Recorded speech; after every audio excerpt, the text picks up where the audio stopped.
Hey everybody, Alex Kazora, SteelersDepot.com back to talk about whatever the heck that was as the Pittsburgh Steelers in week 11 against the Lions have a tie, 16-16 tie against Detroit. Pittsburgh now 5-3-1 on the season. If you had a tie in this one, 16-16, let me know the lotto numbers, by the way, because this one was wild and zany in all the wrong ways, unfortunately. Let's talk about what happened on Sunday.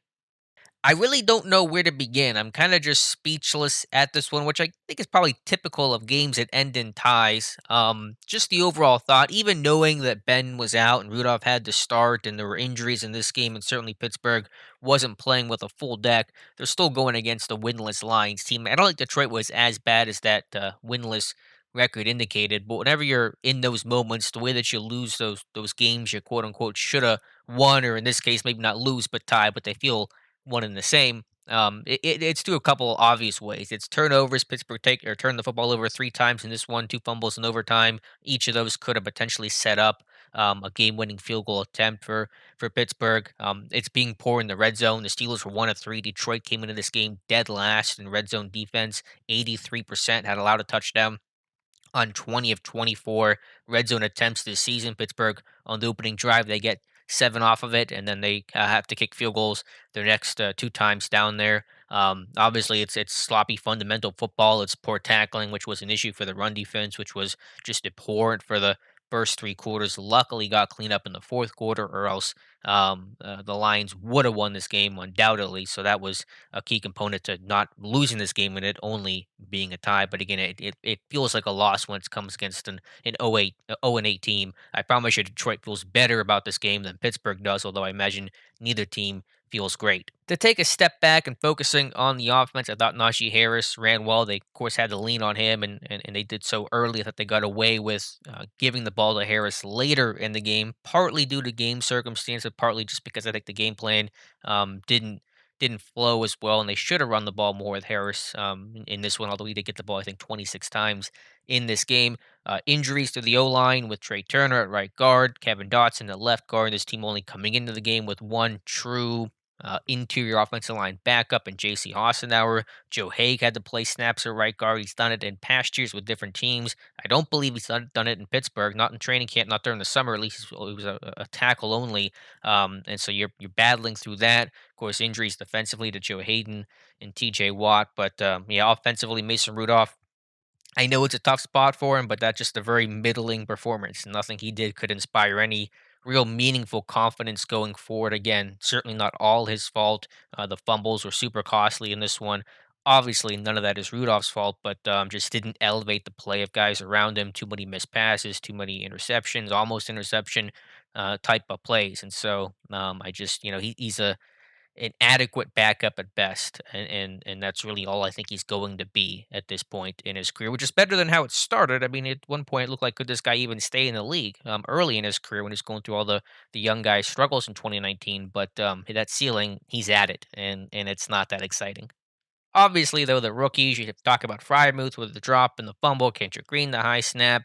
A lot of the rookie class did not play well today. And that was one thing, I talked about a little bit on the Terrible podcast. How will these rookies do not just when the season begins, but when to them their bodies feel like okay, our season's about over. College season's over. You played 9 games. It's about wrapping up. And so how those guys finish the season is going to be critical, and certainly they weren't good enough today, largely speaking, at least. And so again, the fumbles turn the football over. That's how you end up in results like you had on Sunday. Defensively, it's the run defense, and Detroit had zero interest in throwing the football Sunday. They ran on every third and long situation, converted at least one of those. I think a 3rd and 9. They went for 12 yards. I mean, Jared Goff finished the game with a buck 14 passing in overtime in a full overtime quarter. So I mean, they just did not want to throw the football at all. They took one shot downfield, which should have been a big play, should have been a touchdown to Khalif Raymond, underthrown by Goff. He played hurt the entire game. And so you just had to stop the run and you were going to win this game comfortably. And Pittsburgh really could not do that at all through the first three quarters. Missed tackles, guys not in gaps, guys not rallying the football well enough overall, guys losing contain. Alex Highsmith, some issues on the edge, it appears. Definitely have to go back through our tape study and some film review on what those issues were beyond just the missed tackles. But I mean, I know the Steelers D line's hurting. But linebackers got to get off blocks. D-line's got to get off blocks. Secondary's got to be able to stop, good runs and being great runs.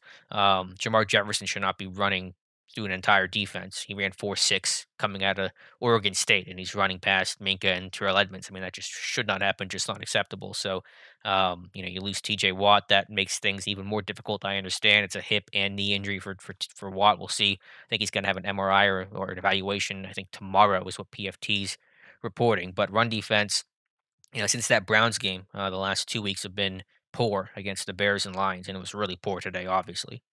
And then special teams just not playing to the level it needs to. Whether that's a Killebrew with a penalty, which I know is ticky tack, but they're going to call that if you get anywhere close to the punter. Harvin could have been better for sure. The coverage unit was poor, a 48-yarder. Now that was Harvin with a really good boot, I think 61 yards, but still the coverage unit can't allow a 48-yard return there. Hardly any net, and Harvin had to make the tackle and save the touchdown. So special teams, I know Boz was great today, and he's his typical great self, just booting 50-yarders at Heinz Field, man. It's unbelievable. But Danny Smith, I think, deserves a lot of criticism right now for the units across the board for several weeks running, just not being good enough or anything close to good enough. They were really strong the first month of the season. Special teams were excellent, besides some Harvin occasional JV punts. But long story short, because you guys probably don't care about the intricacies of special teams after you just tied the 0-8 and now 1 Detroit Lions team. Disappointing. It's a tie. It's not a loss, but it feels like a loss. And the only bright side is that the AFC North is just a giant mess. You had Baltimore lose to Miami.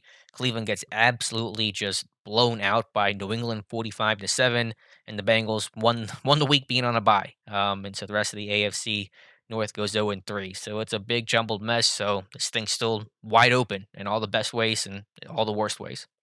So I'll shut up. I'm sure you guys have some comments in the comment section below, probably some angry ones, and that's all well and good. Feel free to vent it out there in the comment section below. But we'll certainly be recapping this one both on the site on Steelers Depot. Have a podcast tomorrow. Have a live stream tomorrow evening, and we'll have some film and tape review of this game, of this just disaster of a game. Again, circumstances were tough, I know, but Pittsburgh should have won this one multiple times, and Detroit should have won this one multiple times. And at the end of the day, no one won, and that feels appropriate. That no one won this game because no one deserved to win this game, and so it ends in a 16-16 tie. Pittsburgh will travel to LA next Sunday night to take on the Chargers. We'll see if Ben could play. There's a possibility of that, but we'll have to see if he clears the protocol. So again, let me know your thoughts in the comments below. Appreciate you watching. Please like and subscribe. You guys have not done so already, and we'll talk to you soon.